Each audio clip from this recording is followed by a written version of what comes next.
number. The CEO pretended to sleep. What a single dad, Janitor, did next shocked everyone. Sophia Bennett, the cold-blooded CEO of a billion-dollar technology empire, sat perfectly still in the darkened conference room long after the last employee had gone home. Her eyes were closed. Her breathing was slow and measured. But she was not asleep. She never slept easily anymore. What she was doing, with the precision of someone who trusted no one and tested everyone, was waiting to see what people truly were when they believed no one was watching. She had done this 3 times before. What she witnessed on those nights had confirmed every suspicion she'd ever had. But nothing could have prepared her for what a quiet, unremarkable janitor named Daniel Carter was about to do. Daniel Carter was 38 years old, and if you passed him in a hallway, you would probably not remember his face. That was by design. He wore a gray uniform with a small embroidered name badge. He pushed a cart with one slightly squeaky wheel. He showed up at 9 in the evening and left by 5 in the morning without complaint, without drama, without small talk. His co-workers on the custodial staff liked him because he was steady and never called in sick. His supervisors liked him because he never needed to be told anything twice. Nobody else at Bennett Dynamics gave him a second thought. He was simply part of the building, like the ventilation system or the elevator. Functional, invisible, and easy to ignore. But Daniel Carter had not always been invisible. 8 years earlier, he had sat on the other side of that kind of glass wall, not washing it, but designing the systems that ran behind it. He had been a senior systems engineer at a firm in Austin, the kind of man who got called into rooms when problems were too complex for the standard team. He had a talent that his colleagues once described as almost unsettling. The ability to see the fault in a system before the fault revealed itself. He could read a logic architecture the way a conductor reads a score, hearing the wrong note before it was played. Then his wife, Claire, got sick. The diagnosis came in October, and by the following July she was gone. He was left alone with a daughter who had just turned 3 and a mortgage and a grief so heavy it made the idea of showing up to engineer anything feel impossible. He quit. He sold the house in Austin. He moved to a smaller city where the rent was lower and the pace was slower, and he found a night job that asked nothing of his mind, only his hands. It was not giving up. It was surviving. There is a difference, though the world rarely bothers to make it. His daughter was named Lily. She was 8 years old now and had her mother's laugh and her father's quiet eyes. She was the reason Daniel got out of bed every afternoon before his shift. She was the reason he kept his uniform pressed. She was the reason, on nights when the work felt pointless and the fluorescent lights felt crushing, that he pushed his cart down one more hallway and did the job right. Not because anyone was watching. Because she would be watching. Someday, in the way children eventually look back and understand what their parents were made of. The tower that housed Bennett Dynamics occupied 22 floors in the downtown district. The 41st floor, the executive level, was where Daniel began his shift on nights when the rotation assigned him up high. The carpet was thicker there. The air smelled faintly of leather and cold coffee. The conference room at the end of the hall, the one with the long obsidian table and the floor-to-ceiling windows, was called the Summit Room. Daniel had cleaned it hundreds of times. He knew the exact angle of the blinds, the position of the cable ports, the way the whiteboard smelled when someone had been drawing on it for hours. He had never once paused to read what was written on that board. Until tonight. Sophia Bennett had been 29 when she took over the company her father built. 5 years of running Bennett Dynamics had given her a reputation that traveled faster than her actual decisions. Brilliant, relentless, and fundamentally unable to trust the people around her. The last part was not vanity. It was the result of experience. In her first year as CEO, she had trusted her VP of strategy implicitly, and he had been quietly feeding proprietary roadmap data to a competitor. In her second year, she had promoted a project lead who had turned out to be inflating performance metrics to protect his team's bonuses. By her third year, She had developed what she called her philosophy of verification, the belief that character was not revealed in what people said, but in what they did when accountability was removed. The current crisis was the largest she had faced. Bennett Dynamics was 18 months into developing an AI-assisted logistics platform for a federal infrastructure client. The contract was worth $200 million and represented the company's most significant pivot from consumer software into enterprise. 3 months ago, the development had stalled in ways that no one on the senior team could satisfactorily explain. Deadlines were being adjusted quietly. Reports were being written with language designed to obscure rather than illuminate. Sophia had read every one of them. She had asked the questions that made her vice presidents shift in their chairs, and she had come to believe, with increasing certainty, that someone inside the organization was either deliberately sabotaging the project or catastrophically incompetent and hiding it.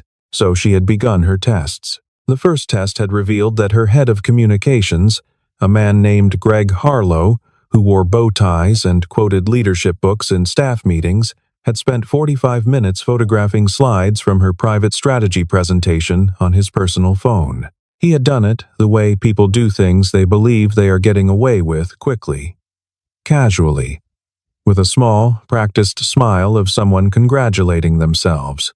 She had watched it all from her position in the corner chair, eyes just barely open, breathing slow. The second test had shown her that a junior analyst named Melissa Vance, whom Sophia had fast-tracked based on glowing recommendations, had opened Sophia's laptop using the password she had been given for a single specific task and scrolled through files that had nothing to do with that task. Melissa had done it with the focused efficiency of someone who knew exactly what she was looking for. The third test, which Sophia had run the previous week, had been crueler to witness. 2 members of her executive leadership team had sat in the conference room for 20 minutes after believing she had left, and spent the entire time discussing, in specific and personal detail, their contempt for her management style, her decision-making, and her character. She had listened to all of it. She had not reacted, because reaction was a luxury she could not afford. But she had not forgotten a word. Tonight was the 4th test. She had positioned herself in the leather chair at the head of the summit room table at 7:15 in the evening, arranged a light blanket over her lap as though she had dozed off during late work, and left her laptop open, her phone on the table, and a folder of documents fanned out to her right. Then she had waited. People had come and gone. A department head had paused in the doorway, glanced at her sleeping form, and then she could hear it in the quality of the silence, stepped fully into the room, and stood over the open folder for nearly 2 minutes before leaving. A second person had gently tested the edge of her laptop screen, tilting it slightly, and then stopped and walked away as though catching themselves. A third had whispered something into a phone in the hallway just outside the door that Sophia could not fully make out but whose tone was unmistakable. By 10:30, the floor was quiet. Sophia had not moved. Her back ached. Her neck was stiff. She was beginning to wonder whether she would learn anything new tonight, or simply collect more evidence of the same corrosion she already knew was there. Then she heard the wheel of a cart in the hallway. One slightly uneven rotation. A pause. The soft sound of a doorstop being wedged in place. Then footsteps, not hesitant, not urgent. Steady. Purposeful.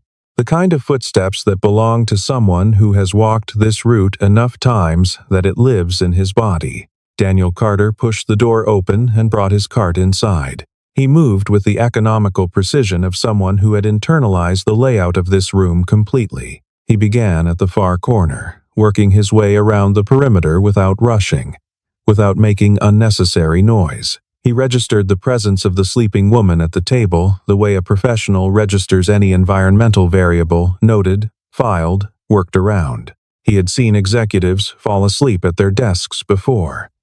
It was not unusual. These people burned through themselves for the sake of companies that would replace them with barely a pause. He simply adjusted his route.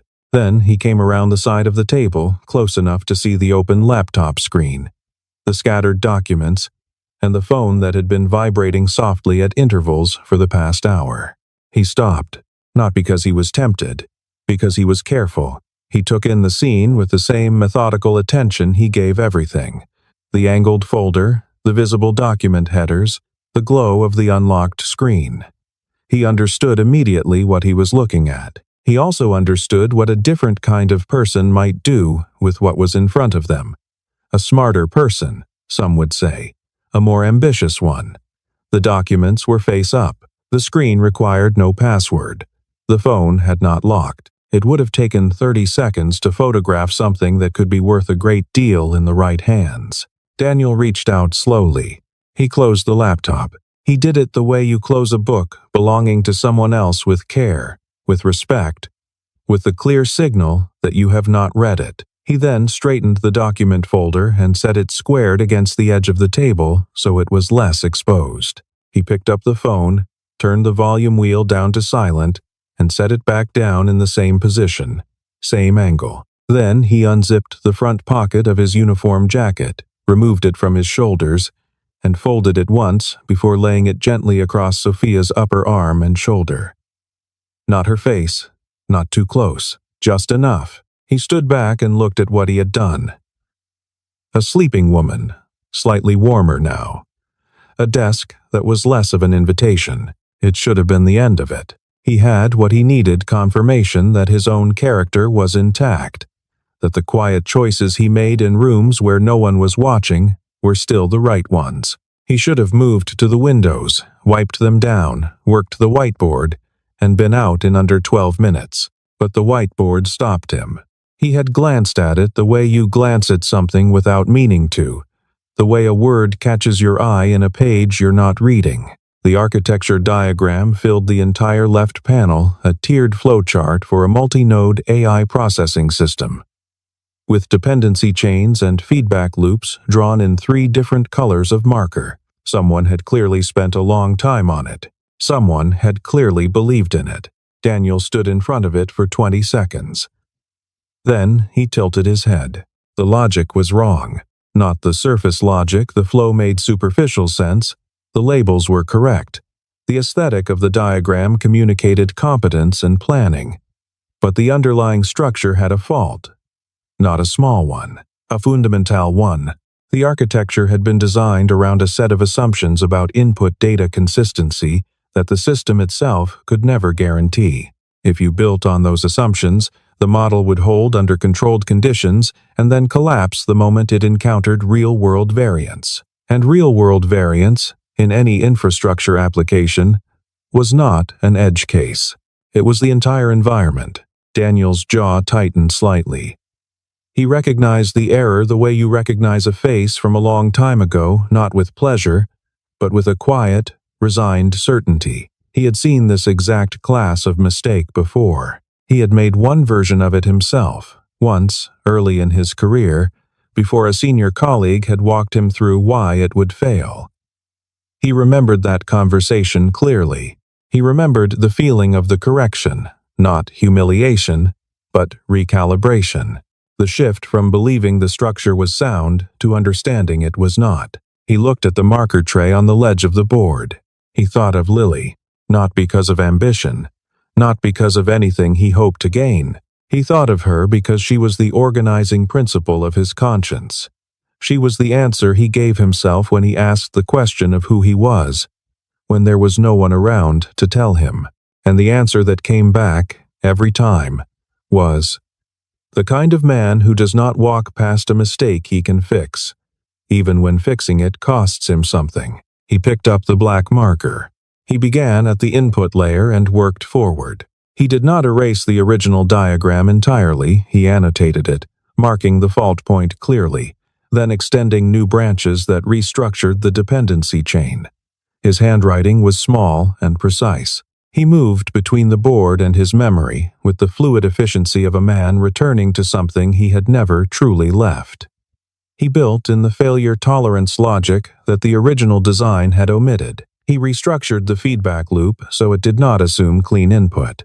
He added a validation layer that, if properly coded, would allow the system to identify and flag its own inconsistencies before they reached deployment. He worked for 37 minutes. Sophia Bennett had not moved. She was not asleep. She had not been asleep since Daniel Carter walked through the door, and every instinct she had developed over 5 years of watching people in unobserved moments had fired the second he closed her laptop. She had heard that small mechanical click and felt something she almost did not recognize. The absence of dread. Every other person who had entered this room tonight had taken something, touched something, reached for something. This man had covered her with his jacket, so she stayed still. She watched him through the thin gap of her barely parted eyelids.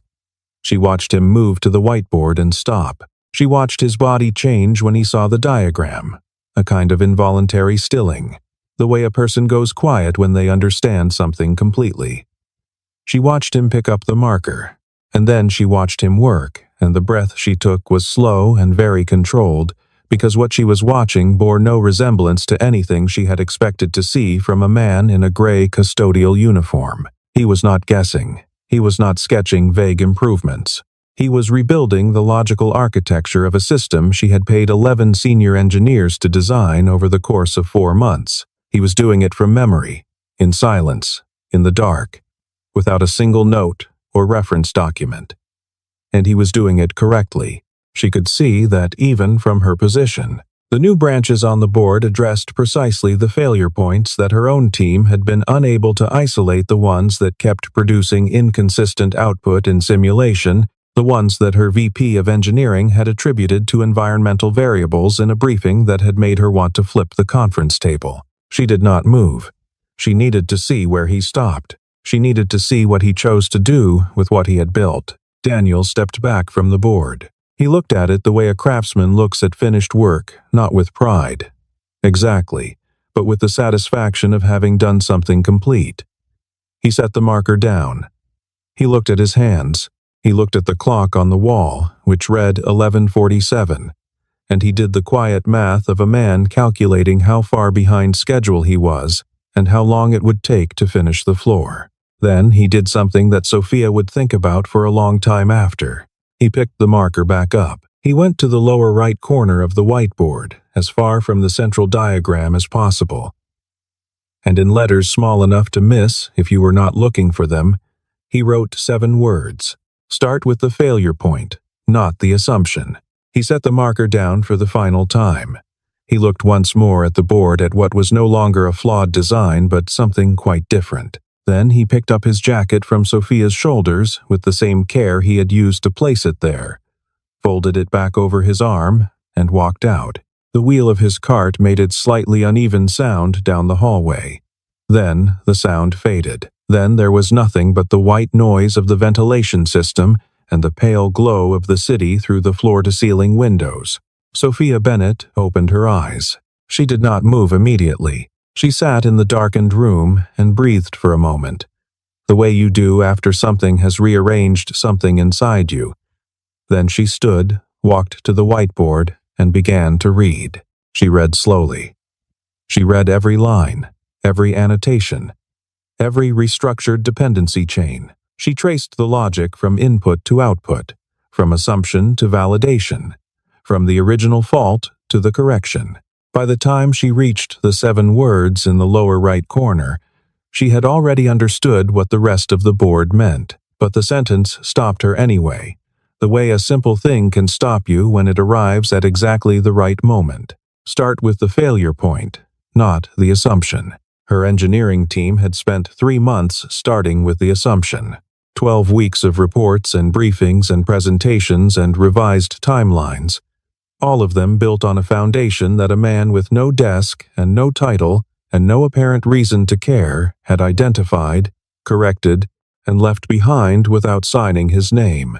She took out her phone and pulled up the security feed for the 41st floor.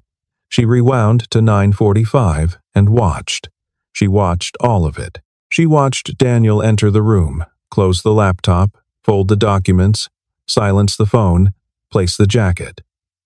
She watched him stand in front of the whiteboard. She watched 37 minutes of quiet, focused, extraordinary work. She watched him write the sentence in the corner. She watched him take his jacket back. She watched him leave. She stood there in the summit room until 2 in the morning, and she did not feel the time pass. The following morning, Sophia called an 8 o'clock all hands for the full senior leadership team. She did not give a reason. She had learned long ago that the absence of a reason produced a more honest room than any agenda item. 12 people filed in vice presidents, project directors, division heads, and arranged themselves around the obsidian table in the summit room with the practiced ease of people who spent a great deal of time in rooms like this one. They set down their coffee cups. They opened their laptops. They waited with the particular attentiveness of people who knew the meeting was not good news, but had not yet identified the shape of the problem. Sophia stood at the front of the room. She did not open a laptop. She gestured toward the whiteboard behind her. "I want someone to walk me through this," she said. The room was quiet. People leaned forward, squinting at the diagram. The original architecture, the one her team had built, was still visible, annotated, corrected, extended.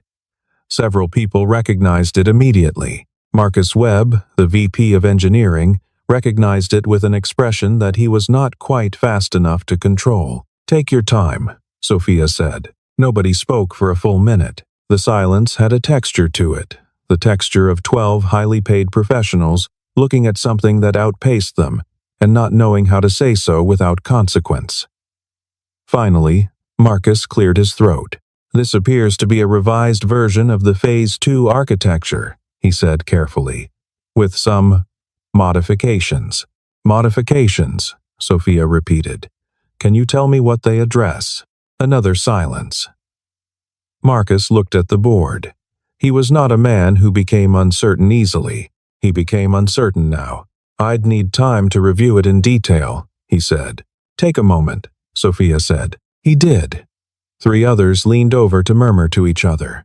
2 more scrolled rapidly through documents on their laptops, looking for something to anchor themselves to.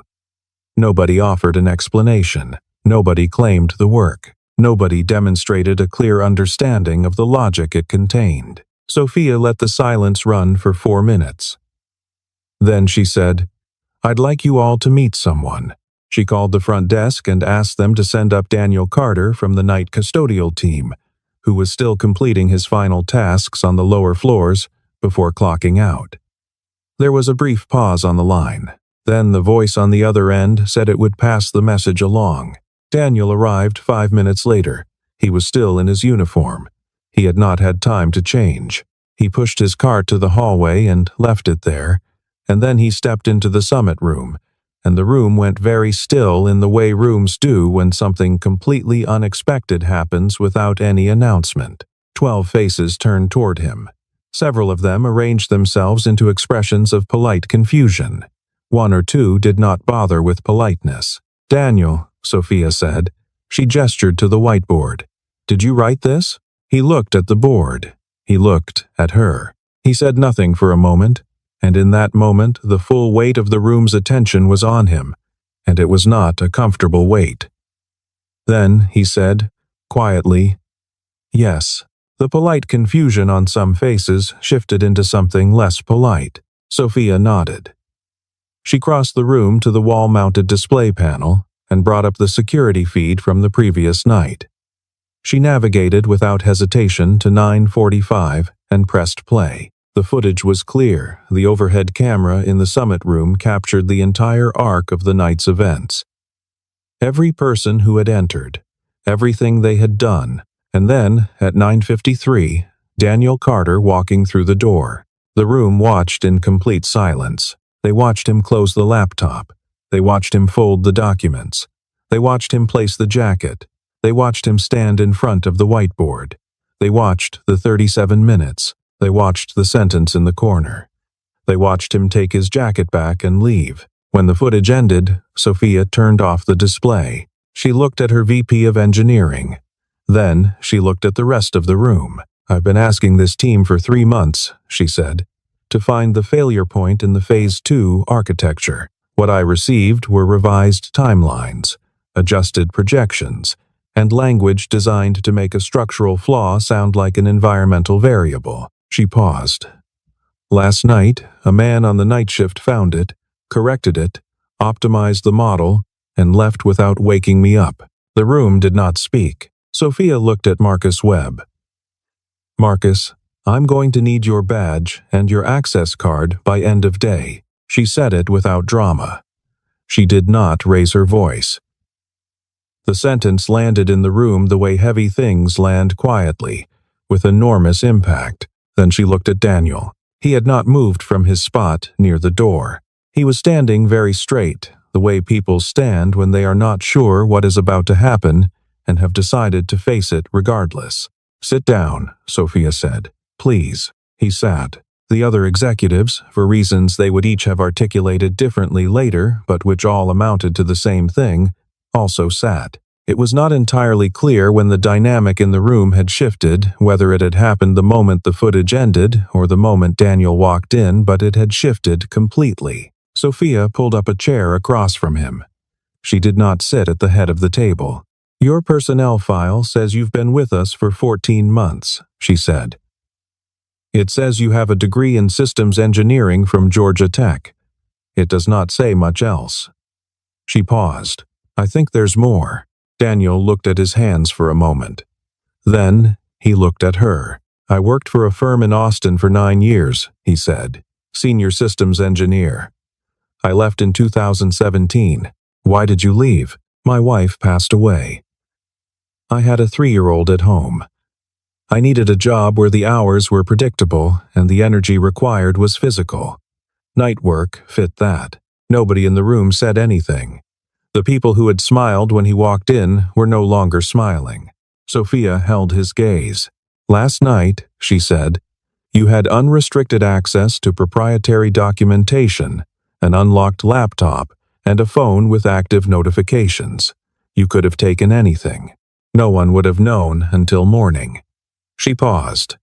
Why didn't you? Daniel was quiet for a moment, not the quiet of someone looking for the right answer, but the quiet of someone deciding how much of the true answer to give. My daughter would have known, he said. The room absorbed this. Several people shifted slightly in their seats. Sophia did not shift.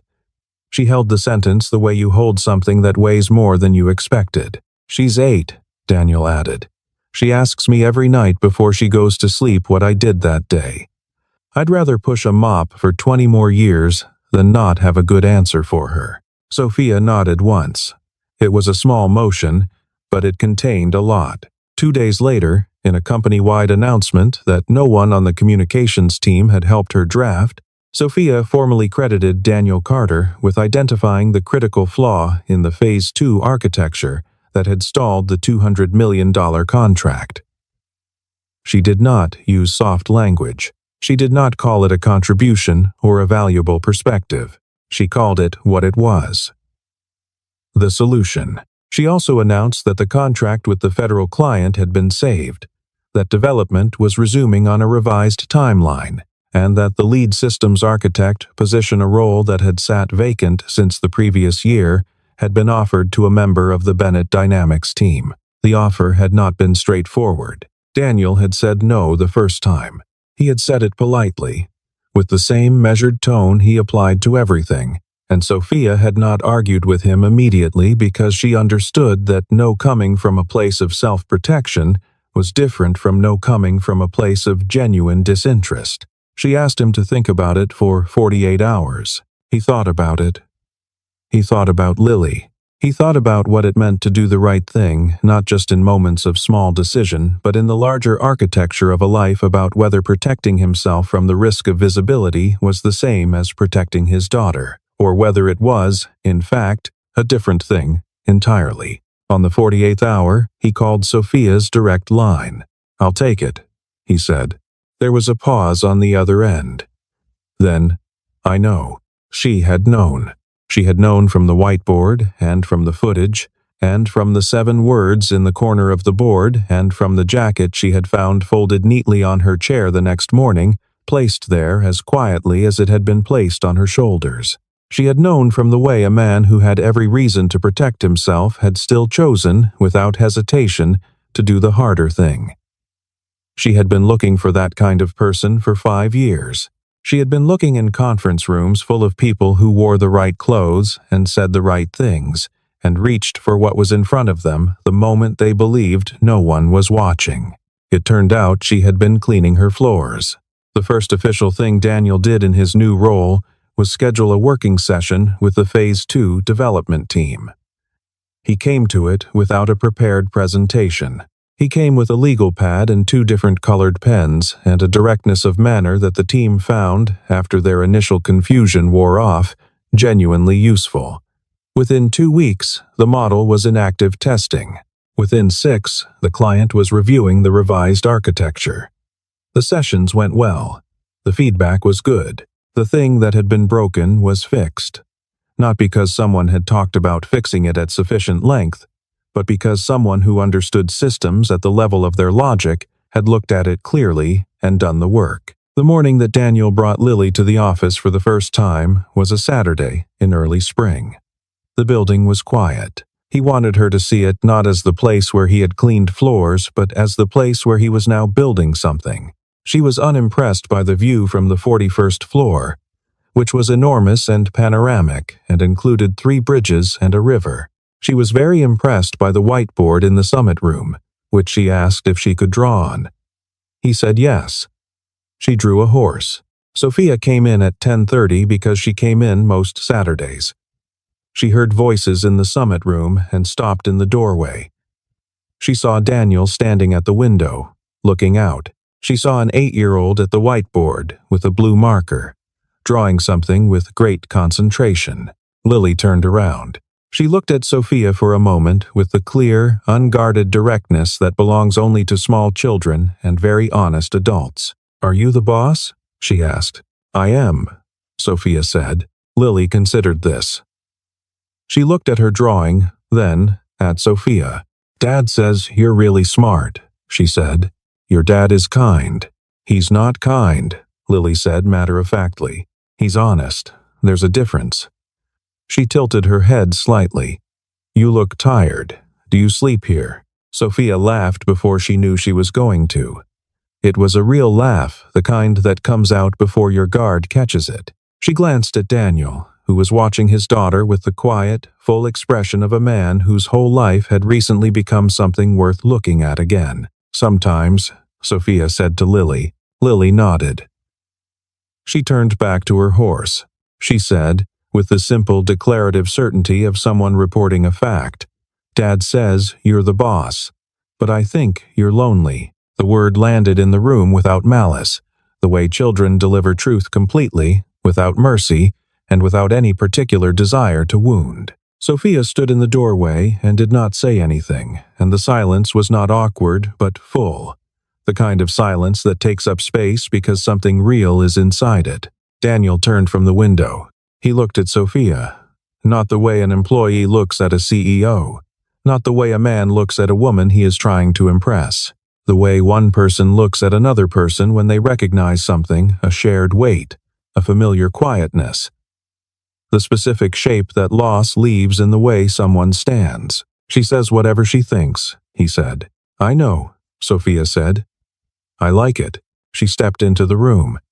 She did not sit at the head of the table. She sat in the nearest chair, the way a person sits when they are not performing anything, and she looked at the horse on the whiteboard and at the girl drawing it and at the man by the window who had walked into her building 14 months ago with a squeaky-wheeled cart and had quietly, without asking for anything in return, refused to be less than what he was. There were things that would take time. There were conversations that had not happened yet, and distances still to cross, and 100 small negotiations between 2 people who had each learned, the hard way, to be careful with what they let matter. That was all true. But there was also this: a room in the early morning, with spring light coming through the glass, and a child drawing a horse on a whiteboard, and 2 adults who had each believed for a long time that they were better off alone, sitting quietly together, and not, for the first time in a long time, feeling entirely certain that was true. Some things begin in grand gestures, with speeches and music and witnesses. Some things begin with a jacket folded over sleeping shoulders. Some things begin with 7 words written in a corner where nobody was supposed to look. Start with the failure point, not the assumption. It turned out, good advice for more than just systems.